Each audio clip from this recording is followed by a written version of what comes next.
சிவாவை பொறுத்த வரைக்கும் ஒரு அறிவாளி தான், அதில் மாற்று கருத்தே இல்லை.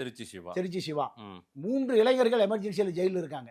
அடி உதை மிதி. ஸ்டாலின், திருச்சி சிவா, கோவை ராமகிருஷ்ணன் 3 பேர் தான் இளைஞர்கள். 17-18 வயசு. 3 பேர் தியாகி தான், அதில் மறுக்கவே இல்லை. ஆனால் இந்த தியாகியால் திருச்சியில் அரசியல் பண்ண தெரியல. 80களில் சிவான்னு ஒருத்தனை எல்லாத்துக்கும் தெரியும். நான் மாணவர் இருந்த காலத்தில், இன்னைக்கு திருப்பூர் என் கூட இருக்காங்க நண்பர்கள், ஜெயக்குமார், அன்பழகன் 2 பேர் திமுக இரட்டையர்கள்.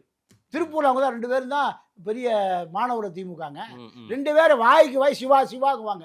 நேரு ஒரு ஆள் அப்போ இல்லை அரசியல். சரி, திருச்சியில் நேரு வந்து காங்கிரஸ் குடும்பத்தை சார்ந்தவர். நேரு அவங்க அப்பா காங்கிரஸ்காரனால மகனுக்கு நேருன்னு பேர் வைக்கிறார். சரியா? அப்போ நேரு அரசியலே இல்லை. 80களில் சிவா தான். அது திருச்சி விட்டு சிவா ஓடியே போயிட்டார். அரசியல் செய்யக்கூடிய எந்த தகுதியும் சிவாக்கு இல்லாமல் போச்சு. நேரு அதை வளர்த்து கொண்டார். என்ன தகுதி?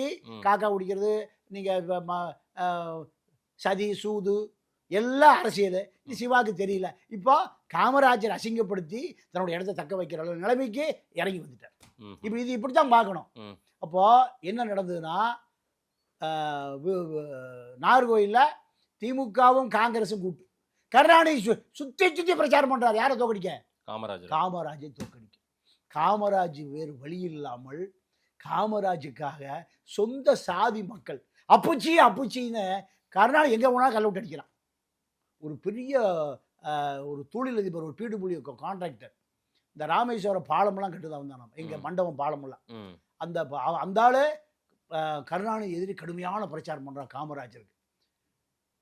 இப்படி அங்கே திமுகவும் காமராஜருடைய தொண்டர்களும் நேரடியாக மோதுறான். சரி, கருணாநிதி தான் அங்கே பிரச்சார பீரங்கி. இப்படியாவது காமராஜை தோற்கடிக்க வேண்டும்.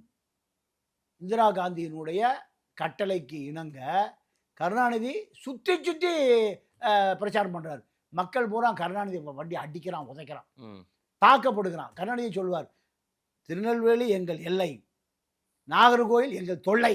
கருணாநிதி பலமுறை சொல்லுவார். இதுதான்.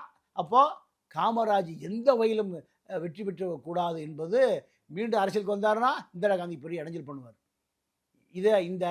இந்த வேலையை யாரு? இந்திரா காந்தியினுடைய எடுபடியாக காமராஜரை காலி பண்ணுகிற அரசியலை கருணாநிதி செய்தார்.